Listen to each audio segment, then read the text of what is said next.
Hi friends, ಎಲ್ಲರಿಗೂ ನಮಸ್ಕಾರ. ಬನ್ನಿ ಫ್ರೆಂಡ್ಸ್, ಶಾರದಾ ಸೀರಿಯಲ್ನ ಇವತ್ತಿನ ಸಂಚಿಕೆಯಲ್ಲಿ ಏನಾಗ್ತಿದೆ ಅಂತ ನೋಡ್ಕೊಬರೋಣ.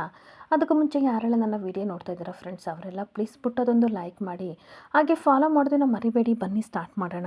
ಮೊದಲಿಗೆ ಫ್ರೆಂಡ್ಸ್, ಇಲ್ಲಿ ಜ್ಯೋತಿಕನ ನೋಡಿ ಎಲ್ಲರೂ ಸಿಕ್ಕಾಪಟ್ಟೆ ಖುಷಿ ಪಡ್ತಾ ಇರ್ತಾರೆ. ಹಾಗೆ ಸುಮಿತ್ರಾ ದೃಷ್ಟಿ ಬಟ್ಟನೆ ಇಟ್ಬಿಟ್ಟು ಎಷ್ಟು ಮುದ್ದಾಗಿ ಕಾಣ್ತಿದೆ ಗೊತ್ತಾ ಬಂಗಾರ, ನಾನು ಈ ಮುದ್ದು ಬಂಗಾರನಿಗೆ ಮುತ್ತಿನಂತ ರಾಜ್ಕುಮಾರ ಸಿಗ್ತಾ ಇದ್ದೇನೆ, ನನಗಂತೂ ಸಿಕ್ಕಾಪಟ್ಟೆ ಖುಷಿ ಆಗ್ತಿದೆ ಅಂತ ಹೇಳ್ತಿರ್ಬೇಕಾದ್ರೆ ಪಾರಿಜಾತ ಹೇಳ್ತಾ ಇರ್ತಾಳೆ, ಗೋಲ್ಡಿ ಎಷ್ಟು ನಾಚ್ಕೋತಿದೆಯಾ ಅಲ್ವಾ ಅಂತ ಅಂದಾಗ ಅವಳು ಸಿಕ್ಕಾಪಟ್ಟೆ ನಾಚಿಕೆಯಿಂದ ನಾಚ್ಕೋತಾ ಇರಬೇಕಾದ್ರೆ ಎಲ್ಲರೂ ಜ್ಯೋತಿಕನ ನೋಡಿ ನಗಾಡ್ತಾ ಇರ್ತಾರೆ. ಹಾಗೆ ದಶರಥನು ಸಹ ತುಂಬಾ ಖುಷಿಯಿಂದ, ನೋಡಿ ಚಿಕ್ಕಮ್ಮ, ಈ ಮದುವೆ ಎಂಗೇಜ್ಮೆಂಟಲ್ಲಿ ಅಲ್ವಾ ಹುಡುಗಿರೆಲ್ಲ ನಾಚ್ಕೊಳ್ಳೋದು, ನಿಜವಾಗ್ಲೂ ಅದ್ರ ಮುಂದೆ ಈ ಆರ್ಟಿಫಿಷಿಯಲ್ ಮೇಕಪ್ ಎಲ್ಲ ಯಾವುದು ಲೆಕ್ಕಕ್ಕೆ ಇಲ್ಲ, ಆ ರೀತಿ ಕಾಣ್ತಾರೆ, ಅದೇ ನಿಜವಾದ ಬಣ್ಣ ಅಲ್ವಾ ಅಂತ ನಗಾಡ್ತಿರ್ಬೇಕಾದ್ರೆ ಮತ್ತೆ ಹೇಳ್ತಾ ಇರ್ತಾನೆ, ಏನು ಗೊತ್ತಾ ಚಿಕ್ಕಮ್ಮ, ನಾನು ಸುಮಿತ್ರಾ ನೋಡೋಕೆ ಹೋಗ್ತಿರ್ಬೇಕಾದ್ರೆ ಅವಳು ಇದೇ ರೀತಿ ನಾಚ್ಕೋತಾ ಇದ್ಲು, ಅವಳು ಕೆನ್ನೆ ಎಲ್ಲ ಆಪಲ್ ಥರ ಆಗಿದ್ದು ಅಂತ ಅಂದಾಗ, ಸುಮ್ಮನೆ ಇರ್ರಿ, ಎಲ್ಲರ ಮುಂದೆ ನನ್ನನ್ನು ರೇಗಿಸ್ಬೇಡಿ ಅಂತ ಅನ್ಬೇಕಾದ್ರೆ ಹಾಗೆ ಚಿಕ್ಕಮ್ಮ ಒಂದು ಸ್ಮೈಲ್ ಮಾಡಿದ್ಲು ನೋಡಿ, ಅವತ್ತು ಬಿದ್ದವನು ಇನ್ನೂ ಎದಾಳಕ್ಕೆ ಆಗಿಲ್ಲ ಅಂತ ಅಂದಾಗ, ರೀ ಎಲ್ಲರ ಮುಂದೆ ರೇಗಿಸ್ತಿರಲ್ರಿ ಅಂತ ಬೈತಿರ್ಬೇಕಾದ್ರೆ, ಏನೋ ಹೆಂಡ್ತಿನ ಅಪರೂಪಕ್ಕೆ ಹೊಗಳ್ತಾ ಇದ್ದಾನೆ, ಸುಮ್ಮನೆ ಇರು. ಅದಕ್ಕೆ ಪಾರಿಜಾತನು ಸಹ ಹೇಳ್ತಾ ಇರ್ತಾಳೆ, ಏನು ಗೊತ್ತಾ ಸುಮಿತ್ರಾ,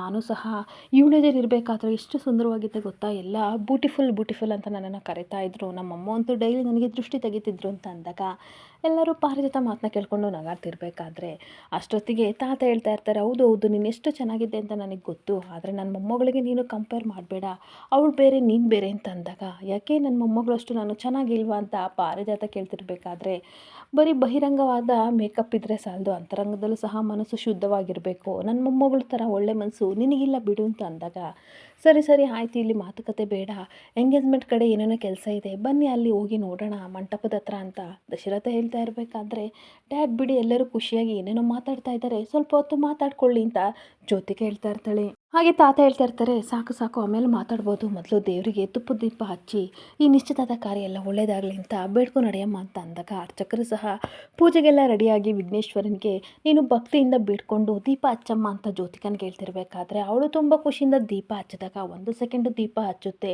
ಹಾಗೆ ಆಮೇಲೆ ಸಡನ್ನಾಗಿ ಆದ ತಕ್ಷಣ ಎಲ್ಲರೂ ಸಹ ತುಂಬ ಟೆನ್ಷನಿಂದ ಒಬ್ಬೊಬ್ಬರು ಬಂದಿರೋ ಜನಗಳೆಲ್ಲರೂ ಸಹ ಮಾತಾಡಿಕೊಂಡು, ಇದೇನಿದು ನಿಶ್ಚಿತಾರ್ಥಕ್ಕೆ ದೀಪ ಹಚ್ಚಕ್ಕೆ ಹೋದರೆ ಈ ರೀತಿ ದೀಪ ಹಾರೋಯ್ತಲ್ಲ ಅಂತ ಮಾತಾಡ್ಕೋತಿದ್ರೆ ಮನೆ ಮಂದಿಗೆಲ್ಲ ಸಿಕ್ಕಾಬಟ್ಟೆ ಟೆನ್ಷನ್ ಆಗ್ತಾ ಇರುತ್ತೆ. ತಕ್ಷಣ ಮತ್ತೆ ಆರೋಗಿದ್ರೆ ನೋಡಿ ತಾತನಿಗೂ ಸಿಕ್ಕಾಬಟ್ಟೆ ಶಾಕ್ ಆಗ್ತಿರುತ್ತೆ.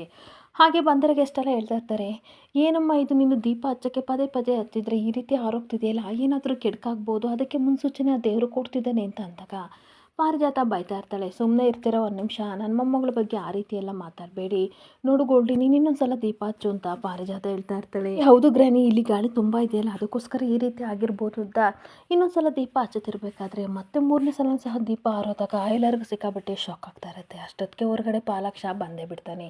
ಪಾಲಾಕ್ಷ ಬಂದು ಅರೇಂಜ್ಮೆಂಟ್ ಎಲ್ಲ ನೋಡಿ ಸಿಕ್ಕಾಬಟ್ಟೆ ಖುಷಿ ಪಡ್ತಾ ಇರ್ತಾನೆ. ಹಾಗೆ ಜ್ಯೋತಿಕಾ ವಿಟ್ಸ್ ರೋಹನ್ ಅಂತ ಎಂಗೇಜ್ಮೆಂಟಲ್ಲಿ ಬೋರ್ಡ್ ಹಾಕಿದ್ದನ್ನು ನೋಡಿ ಸಿಕ್ಕಾಬಟ್ಟೆ ಖುಷಿಯಿಂದ ನೋಡಿಕೊಂಡು ಒಳಗಡೆ ಬರ್ತಾ ಇರ್ತಾನೆ. ಹಾಗೆ ಇನ್ನೊಂದು ಕಡೆ ದಶರಥ, ಇಷ್ಟಕ್ಕೆಲ್ಲ ಏನಕ್ಕೆ ಬೇಜಾರು ಮಾಡ್ಕೊಂಡಿದ್ದೀರಾ, ಸುಮ್ಮನೆ ಇರಿ, ಒಂದು ನಿಮಿಷ ಟೆನ್ಷನ್ ಮಾಡ್ಕೋಬೇಡಿ ಅಂತ ಅನ್ಬೇಕಾದ್ರೆ ತಾತ ಹೇಳ್ತಾ ಇರ್ತಾರೆ, ಹೋಗಮ್ಮ ಸುಮಿತ್ರಾ, ನೀನು ಸ್ವಲ್ಪ ದೀಪ ಎಣ್ಣೆ ಎಲ್ಲ ಸರಿಯಾಗಿದೆಯಾ ನೋಡು ಅಂತ ಅಂದಾಗ, ಹೌದು ಮಾವ, ದೀಪ ಎಣ್ಣೆ ಎಲ್ಲ ಚೆನ್ನಾಗೇ ಇದೆ ಅಂತ ಹೇಳ್ತಿರ್ಬೇಕಾದ್ರೆ, ನೀನೇ ದೀಪ ಹಚ್ಚಿಬಿಡು ಅಂತ ಹೇಳ್ತಾ ಇರ್ತಾನೆ. ಅದೆಂಗಾಗುತ್ತೆ, ಇವಳು ನಮ್ಮನೆ ಮೊಮ್ಮಗಳು, ನೀನು ಸ್ವಲ್ಪ ದಿನ ಅಷ್ಟೇ ನಮ್ಮ ಮನೇಲಿ ಇರೋಕ್ಕಾಗೋದು, ಸೊ ಎಲ್ಲ ಫಂಕ್ಷನ್ಗಳಲ್ಲೂ ಸಹ ಹಾಗೆ ಎಲ್ಲ ಶಾಸ್ತ್ರಗಳಲ್ಲೂ ಇವಳು ಕೂಟೆ ದೀಪ ಹಚ್ಚಿಸ್ಬೇಕು, ನೆಕ್ಸ್ಟು ಆ ಮನೆಗೆ ಹೋದಾಗ ಇವಳೇ ತಾನೇ ದೀಪ ಬೆಳಗಬೇಕಾಗಿರೋದು, ಅದಕ್ಕೋಸ್ಕರ ಅವಳ ಕೈಲೇ ಹಚ್ಚಿಸ್ಬೇಕು ಅಂತ ತಾತ ಹೇಳ್ತಾ ಇರ್ತಾರೆ. ಹಾಗೆ ಇನ್ನೊಂದ್ಸಲ ಮತ್ತೆ ದೀಪ ಹಚ್ಚಮ್ಮ ಅಂತ ಅಂದಾಗ ದೀಪ ಹಚ್ಚುತ್ತಿರ್ಬೇಕಾದ್ರೆ ಈ ಕಡೆ 4ನೇ ಸಲನೂ ಸಹ ಹೋದಾಗ ಎಲ್ಲರೂ ಸಿಕ್ಕಾಪಟ್ಟೆ ಶಾಕ್ ಆಗಿ ಮಾತಾಡ್ಕೋತಾ ಇರ್ತಾರೆ. ಹಾಗೆ ಪುರೋಹಿತರು ಹೇಳ್ತಾ ಇರ್ತಾರೆ, ಇದೇ ನಮ್ಮ ಒಂದ್ಸಲ ದೀಪ ಹೋದರೆ ಅಪಶಕನ ಅಂತ ಹೇಳ್ತಾರೆ, ಅಂಥದ್ರಲ್ಲಿ ಪ್ರತಿ ಸಾರಿ ಹಚ್ಚದಾಗೆಲ್ಲ ಹೋಗ್ತಿದೆಯಲ್ಲ, ಹಾಗಾದರೆ ಏನೋ ದೊಡ್ಡ ಕಂಟಕ ಕಾದಿದೆ ಅಂತ ಅನ್ಬೇಕಾದ್ರೆ ಅಷ್ಟೊತ್ತಿಗೆ ದಶರಥ ಮೇಲ್ಗಡೆ ನೋಡಿದಾಗ ಯಾರೋ ಫ್ಯಾನ್ ಹಾಕ್ಬಿಟ್ಟಿದ್ದಾರೆ, ತಪ್ಪಾಗಿ ತಿಳ್ಕೊಬೇಡಿ, ಫ್ಯಾನ್ ಆಫ್ ಮಾಡಿ ಮೊದಲೇ ಅಂತ ಅಂದಾಗ ಈ ಕಡೆ ಪಾರಿಜಾತ ಬೈತಾ ಇರ್ತಾಳೆ, ಯಾರೋ ಕಾಮನ್ ಸೆನ್ಸ್ ಇಲ್ದವರು ಫ್ಯಾನ್ ಹಾಕ್ಬಿಟ್ಟಿದ್ದಾರೆ, ನಮ್ಮ ಗೋಲ್ಡಿ ಬೆಂಕಿ ಹಚ್ಚುತ್ತಾ ಇದ್ರೆ ಹಚ್ಕೋತಾರೆ ಇಲ್ಲ ಅಂತ ಅಂದಾಗ ತಾತ ಕೋಪದಿಂದ ಬೈತಾ ಇರ್ತಾರೆ, ಬೆಂಕಿ ಹಚ್ಚಕ್ಕೂ ದೀಪ ಹಚ್ಚಕ್ಕೂ ವ್ಯತ್ಯಾಸ ಗೊತ್ತಿಲ್ವಾ, ಮೊದಲು ತಿಳ್ಕೊ, ಅವಳು ಬೆಂಕಿ ಹಚ್ಚುತ್ತಿಲ್ಲ, ದೀಪ ಹಚ್ಚುತ್ತಿದ್ದಾಳೆ ದೇವರಿಗೆ, ಅದನ್ನು ತಿಳ್ಕೊ ಅಂತ ಬೈತಿರ್ಬೇಕಾದ್ರೆ ಈ ಕಡೆ ಪುರೋಹಿತರು ಹೇಳ್ತಾ ಇರ್ತಾರೆ, ಸರಿ ಎಲ್ಲ ತಪ್ಪಾಗಿ ತಿಳ್ಕೊಬಿಟ್ಟಿದ್ವಿ, ಏನೂ ಆಗಲ್ಲ, ಈ ಸಲ ದೀಪ ಅಂತ ಪುರೋಹಿತರು ಹೇಳ್ತಿರ್ಬೇಕಾದ್ರೆ ತಾತನ ಸಹ ಯಾವುದು ಅಪಶಕನ ಅಲ್ಲಮ್ಮ, ಖಂಡಿತ ನಿನ್ನ ಎಂಗೇಜ್ಮೆಂಟ್ ನಡೆಯುತ್ತೆ, ದೀಪ ಹಚ್ಚಮ್ಮ ಅಂತ ಅಂದಾಗ ಅವಳು ತುಂಬ ಇಷ್ಟಪಟ್ಟು ದೀಪ ಹಚ್ಬಿಟ್ಟು ದೇವ್ರ ಹತ್ರ ಭಕ್ತಿಯಿಂದ ಬೇಡ್ತಾ ಇರ್ತಾಳೆ, ನೋಡು ಭಗವಂತ, ನೀನು ಇದೆಯೋ ಇಲ್ವೋ ನನಗೊಂದು ನನಗಂತೂ ಗೊತ್ತಿಲ್ಲ. ನಾನು ಯಾವತ್ತೂ ಇದುವರೆಗೂ ನಿನ್ನನ್ನೇನು ಕೇಳ್ಕೊಂಡಿಲ್ಲ. ನಾನು ಸ್ವಾರ್ಥಿನೇ ಆಗಿರ್ಬೋದು ಅಥವಾ ನನ್ನ ಉದ್ದೇಶ ಕೆಟ್ಟದಾಗಿ ಇರ್ಬೋದು. ಆದರೆ ಈ ಮನೆ ಮಗಳಾಗಿ ಇರೋದಕ್ಕೆ ನೀನೇ ಕಾರಣ ಅಂತ ಹೇಳ್ತಾ ಇರ್ತಾಳೆ. ಈ ಆಸ್ತಿನೆಲ್ಲನೂ ಸಹ ನಾನು ನನ್ನ ಹೆಸರಿಗೆ ತೊಗೊಳ್ಳೇಬೇಕು. ಅಲ್ಲಿವರೆಗೂ ನನ್ನ ಕೈ ಹಿಡಿ ಭಗವಂತ. ಈ ಮನೆ ಮಗಳಾಗಿದ್ದೀನಿ, ಕೊನೆವರೆಗೂ ಸಹ ಈ ಮನೆಗೆ ವಾರಸ್ದಾರಿ ನಾನಷ್ಟೇ ಆಗಿರಬೇಕು ಅಂತ ಬೇಡ್ಕೊತಿರ್ಬೇಕಾದ್ರೆ ಈ ಕಡೆ ಪುರೋಹಿತರು ಹೇಳ್ತಾ ಇರ್ತಾರೆ, ನೀನೇ ಇವತ್ತು ತುಂಬ ಭಕ್ತಿಯಿಂದ ಪೂಜೆ ಮಾಡಮ್ಮ, ಎಲ್ಲ ಒಳ್ಳೇದಾಗಲಿ ಅಂತ ಅಂದಾಗ ತುಂಬ ಭಕ್ತಿಯಿಂದ ಇಷ್ಟಪಟ್ಟು ದೇವರಿಗೆ ಪೂಜೆ ಮಾಡಿ ಎಲ್ಲರಿಗೂ ಆರತಿನ ಜೊತೆಗೇ ಕೊಡ್ತಾ ಇರಬೇಕಾದ್ರೆ ಸರಿ ಎಲ್ಲ ಆಗೋಯ್ತಲ್ಲ ಹೋಗೋಣ ಬನ್ನಿ ಅಂತ ಪುರೋಹಿತರು ಕರಿತಿರ್ಬೇಕಾದ್ರೆ ಮಮ್ಮ ನಾನು ಸ್ವಲ್ಪ ರೆಡಿಯಾಗಿ ಬರಬೇಕು ಅಂತ ಅಂದಾಗ ಇನ್ನೇನಮ್ಮ ರೆಡಿ ಆಗಬೇಕು ಅಂತ ತಾತ ಕೇಳ್ತಿರ್ಬೇಕಾದ್ರೆ ಮೇಕಪ್ ಎಲ್ಲ ಇರುತ್ತಲ್ವ ಹಾಕ್ಬಿಟ್ಟು ಬರ್ತಾಳೆ. ಬಂದರೆ ನಾವೆಲ್ಲ ಹೋಗೋಣ ಅಂತ ಪಾರಿಜಾತ ಎಲ್ಲನೂ ಕರ್ಕೊಂಡು ಹೊರಗಡೆ ಬರ್ತಾ ಇರ್ತಾಳೆ. ಇನ್ನೊಂದು ಕಡೆ ದಶರಥ ಸುಮಿತ್ರಾ, ಇನ್ನೊಂದು ಕಡೆ ಪಾರಿಜಾತ ತಾತ ಬಂದಿರೋ ಗೆಸ್ಟೆಲ್ಲ ವೆಲ್ಕಮ್ ಮಾಡ್ತಾ ಇರಬೇಕಾದ್ರೆ ತುಂಬ ಖುಷಿಯಿಂದ ಎಲ್ಲರೂ ಒಳಗಡೆ ಹೋಗ್ತಾ ಇರ್ತಾರೆ. ಹಾಗೆ ಅಷ್ಟೊತ್ತಿಗೆ ಒಂದು ರೆಡ್ ಕಾರ್ ಬಂದ ತಕ್ಷಣ ಗಂಡಿನ ಕಡೆಯವ್ರು ಬಂದರು ಅಪ್ಪ ಅಂತ ಅಂದಾಗ ನೋಡಿದರೆ ಸಡನ್ನಾಗಿ ಮುರುಳಿ ಇಳಿದ್ಬಿಡ್ತಾನೆ. ಆಗ ಪಾರಿಜಾತ ಹೇಳ್ತಾ ಇರ್ತಾಳೆ, ದಶರಥನ ಅಳಿಯ ಅಲ್ಲ ಬಂದಿದ್ದು ನಿಮ್ಮ ಅಳಿಯ ಅಂತ ಅಂದಾಗ ಈ ಕಡೆ ತಾತನಿಗೆ ಸಿಕ್ಕಾಪಟ್ಟೆ ಕೋಪ ಬರ್ತಾ ಇರುತ್ತೆ. ಅಲ್ಲ ಸಂಬಂಧ ಇಲ್ದಿರೋ ವ್ಯಕ್ತಿ ಎಲ್ಲ ನಮ್ಮನೆ ಫಂಕ್ಷನ್ಗೆ ಯಾರು ಕರೆದಿದ್ರು, ನನಗೆ ಸ್ವಲ್ಪನೂ ಇಷ್ಟ ಆಗ್ತಿಲ್ಲ ಅಂತ ಅಂದಾಗ ಸುಮಿತ್ರಾ ನಾನೇ ಕರೆದಿದ್ದು ಅಂತ ಅಂದಾಗ ಹಾಗಾದರೆ ನನ್ನ ಮಾತಿಗೆ ಯಾರು ಬೆಲೆನೇ ಕೊಡಲ್ವಾ ಅಂತ ತಾತ ಕೋಪ ಮಾಡಿಕೊಂಡು ನಿಂತಿರಬೇಕಾದ್ರೆ ಕಾರಿಂದ ಮುರಳಿ ಮತ್ತು ಅನು ಇಳಿದು ಬರ್ತಾರೆ. ಬಂದ ತಕ್ಷಣ ಈ ಕಡೆ ಅನು ತುಂಬ ಖುಷಿಯಿಂದ ತಾತ ಹೇಗಿದ್ದೀರಾ ಆಶೀರ್ವಾದ ಮಾಡಿ ಅಂತ ಕಾಲಿಗೆ ಬೀಳಕ್ಕೆ ಹೋದಾಗ ತಾತ ಕೋಪ ಮಾಡ್ಕೊಂಡು ಹೋಗ್ತಿರ್ಬೇಕಾದ್ರೆ ಅತ್ತೆ ಮಾವ ನೀವಾದರೂ ಆಶೀರ್ವಾದ ಮಾಡಿ ಅಂತ ಅಂದಾಗ ಸುಮಿತ್ರಾ ದಶರಥ ಏನು ಮಾತಾಡದೆ ಹಾಗೆ ಕೋಪದಿಂದ ನಿಂತ್ಕೊಬಿಡ್ತಾರೆ. ಹಾಗೆ ಮುರಳಿ ಹೇಳ್ತಾ ಇರ್ತಾನೆ, ಏನಕ್ಕೆ ಎಲ್ಲರೂ ಈ ರೀತಿ ಬೇಜಾರಾಗಿದ್ದೀರಾ, ಈ ನಮ್ಮನೆ ಫಂಕ್ಷನ್ಗೆ ನಾನು ಬರ್ದಲೇ ಇದ್ರೆ ಹೇಗೆ ಅಂತ ಅಂದಾಗ ನಮ್ಮನೆಗೆ ನೀನು ಸಂಬಂಧ ಇಲ್ಲ ಅಂಥದ್ರಲ್ಲಿ ಏನಕ್ಕೆ ಬಂದಿದ್ಯಾ ಅಂತ ದಶರಥ ಬೈತಾ ಇರ್ತಾನೆ. ಈ ಸುಮಿತ್ರಾ ತುಂಬ ರಿಕ್ವೆಸ್ಟ್ ಮಾಡ್ಕೊಂಡು ಎಲ್ಲರ ಹತ್ರ ಕೇಳ್ತಾ ಇರ್ತಾಳೆ, ದಯವಿಟ್ಟು ಯಾರು ಬೇಜಾರು ಮಾಡ್ಕೋಬೇಡಿ, ಇವತ್ತು ನನಗೋಸ್ಕರ ನನ್ನ ಮಗಳಿಗೋಸ್ಕರ ಯಾರ ಜೊತೆನೂ ಜಗಳ ಆಡಬೇಡಿ ಪ್ಲೀಸ್, ಯಾರಾದರೂ ಬರಲಿ ಯಾರಾದರೂ ಹೋಗಲಿ, ಆದರೆ ನನ್ನ ಮಗಳ ಎಂಗೇಜ್ಮೆಂಟಿಗೆ ಲೋಪ ಆಗಬಾರ್ದು ಪ್ಲೀಸ್ ಅರ್ಥ ಮಾಡ್ಕೊಳ್ಳಿ ಅಂತ ಅಂದಾಗ ಪಾರಿಜಾತ ಮನೆ ಮರ್ಯಾದೆ ಕಳೆದವರೆಲ್ಲರನ್ನೂ ನೀನು ಎಂಗೇಜ್ಮೆಂಟ್ಗೆ ಕರೆದಿತ್ತು ತಪ್ಪು ಅಂತ ಬೈತಾ ಇರ್ತಾಳೆ. ಅಷ್ಟೊತ್ತಿಗೆ ಒಂದು ದೊಡ್ಡ ಟಾಟಾ ಎಸಿಲಿ ಶಾರದಾ ಮತ್ತು ಸಿದ್ದು ಇಳಿದ ತಕ್ಷಣ ಅವರಿಬ್ಬರು ನೋಡಿ ದಶರಥ ಸುಮಿತ್ರನಿಗೆ ಸಿಕ್ಕಾಬಿಟ್ಟೆ ಖುಷಿ ಆಗ್ತಿರುತ್ತೆ.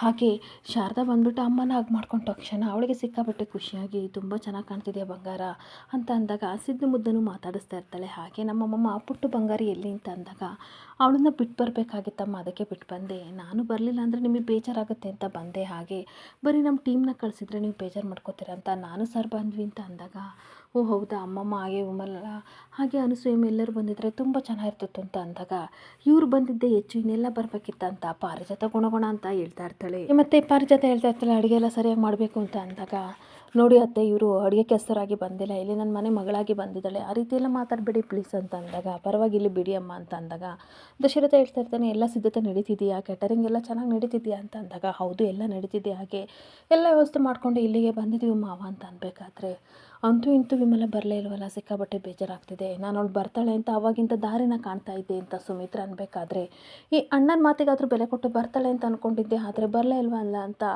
ತಾತ ಸುಮಿತ್ರ ದಶರಥ 3 ಜನ ಬೇಜಾರು ಮಾಡ್ಕೊಂಡಿರ್ಬೇಕಾದ್ರೆ ಅಷ್ಟೊತ್ತಿಗೆ ವೀಲ್ ಚೇರಲ್ಲಿ ವಿಮಲನ ಕರ್ಕೊಂಡು ಆರತಿ ಬರ್ತಾ ಇರ್ತಾನೆ ನೋಡಿ ಎಲ್ಲರೂ ಸಿಕ್ಕಾಬಟ್ಟೆ ಖುಷಿ ಪಡ್ತಾ ಇರ್ತಾರೆ.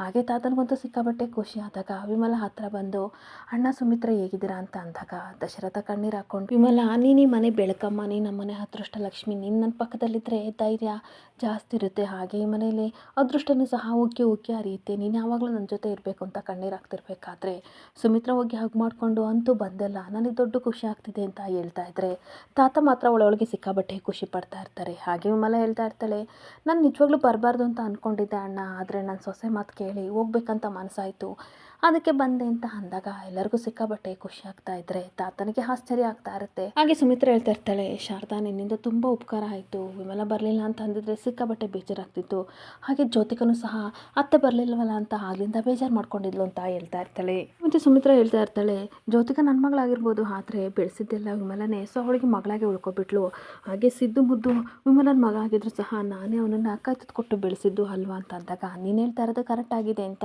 ಈ ಕಡೆ ವಿಮಲ ಹೇಳ್ಕೊಂಡು ನಗಾಡ್ತಿರ್ಬೇಕಾದ್ರೆ ಅಷ್ಟೊತ್ತಿಗೆ ಮುರುಳಿ ಹೇಳ್ತಾ ಇರ್ತಾನೆ ಸಾಕು ಸಾಕು ಮಾತಾಡಿದ್ದು, ಒಳಗಡೆ ಒಳ್ಳೆ ಫ್ರೆಶ್ ಜ್ಯೂಸ್ ಇದೆ ಬಾ ವಿಮಲ ಜೊತೆಯಾಗಿ ಕುಡಿಯೋಣ ಅಂತ ಅಂದಾಗ ಎಲ್ಲರೂ ಕೋಪ ಮಾಡಿಕೊಂಡು ಮುರುಳಿ ಮುಖ ನಾನು ನೋಡ್ತಾ ಇದ್ರೆ ತಾತ ಏನು ಮಾತಾಡದೆ ಕೋಪ ಮಾಡ್ಕೊಂಡು ತನ್ನ ಪಾಡಿ ತಾನು ಒಳಗಡೆ ಹೋಗ್ತಾ ಇರ್ತಾರೆ. ಹಾಗೆ ನಡಿ ವಿಮಲ ನಿನ್ನ ನಾನು ಕರ್ಕೊಂಡು ಹೋಗ್ತೀನಿ ಅಂತ ಮುರಳಿ ಹತ್ರ ಬರ್ತಿರ್ಬೇಕಾದ್ರೆ ನಿಂತ್ಕೊಳ್ಳಿ 1 ನಿಮಿಷ ಭಾವ, ಅಲ್ಲ ಮುರಳಿ ಭಾವ ನಾನೇನು ಸುಮ್ಮನೆ ಒಂದು ಮಾತಿಗೆ ಕರೆದೆ ಹಂಗಂತ ನೀವು ಬರಲೇ ಬಿಡೋದ? ಬಂದ್ರಿದ್ದು ತಾನೇ, ಸುಮ್ಮನೆ ಎಲ್ಲೋ ಒಂದು ಕಡೆ ಕೂತ್ಕೊಂಡು ಊಟ ಮಾಡಿ ಎದ್ದೋಗ್ಬೇಕು, ಅದನ್ನ ಬಿಟ್ಟು ನಮ್ಮನೆ ಕಾರ್ಯ ಅಂತ ಎಲ್ಲ ಕಡೆ ಓಡಾಡಬಾರ್ದು ಅಂತ ಸುಮಿತ್ರಾ ಹೇಳಿದ ತಕ್ಷಣ ಈ ಕಡೆ ಅನುಗೆ ಹಾಗೆ ಮುರಳಿಗೆ ಸಿಕ್ಕಾಪಟ್ಟೆ ಬೇಜಾರಾಗ್ತಿರುತ್ತೆ. ಹಾಗೆ ಮುರಳಿ ತನ್ನ ಮನಸ್ಸಲ್ಲಿ ಯೋಚನೆ ಮಾಡ್ತಾ ಇರ್ತಾನೆ, ಈ ಮನೆ ಅಳಿಯನಿಗೆ ಇಷ್ಟೊಂಥರ ಅವಮಾನ ಮಾಡ್ತಾ ಇದ್ದೀರಲ್ವಾ, ನಾನು ಒಂದೇ ಒಂದು ಮಾತು ಎಲ್ಲರಿಗೂ ಹೇಳಿದರೆ ಈ ಮದುವೆನ ನಿಲ್ಲಿಸ್ಬೋದು, ಅಷ್ಟು ಕೆಪಾಸಿಟಿ ನನಗಿದೆ, ಇರಲಿ ಟೈಮ್ ಬರಲಿ ಅಂತ ತನ್ನ ಮನಸ್ಸಲ್ಲಿ ಬೈಕೋತಾ ಇರ್ತಾನೆ. ಹಾಗೆ ಇನ್ನೊಂದು ಕಡೆ ತಾತ ಸಿಕ್ಕಾಪಟ್ಟೆ ಬೇಜಾರು ಮಾಡಿಕೊಂಡು ಒಳಗಡೆ ಬಂದು ಕಣ್ಣೀರು ಹಾಕೊಂಡು ನಿಂತಿರ್ಬೇಕಾದ್ರೆ ಇವಳ ಬರ್ತಾಳೆ. ಯಾಕಪ್ಪ ಇಷ್ಟು ಬೇಜಾರಾಗಿದ್ದೀರಾ, ನನ್ನ ಜೊತೆ ಮಾತಾಡೋ ಅಲ್ವಪ್ಪ, ನೀನು ಬರಲಿಲ್ಲ ಅಂತಂದರೆ ಈ ಮಂಟಪದಲ್ಲಿ ಹಾಗೆ ಈ ಮದುವೆಯಲ್ಲಿ ಸಂಭ್ರಮನೇ ಇರಲ್ಲ ಅಂತ ಹೇಳ್ತಾ ಇದ್ರಿ, ಏನಕ್ಕೆ ಇಷ್ಟು ಡಲ್ ಆಗಿದ್ದೀರಾ ಅಂತ ಅಂದಾಗ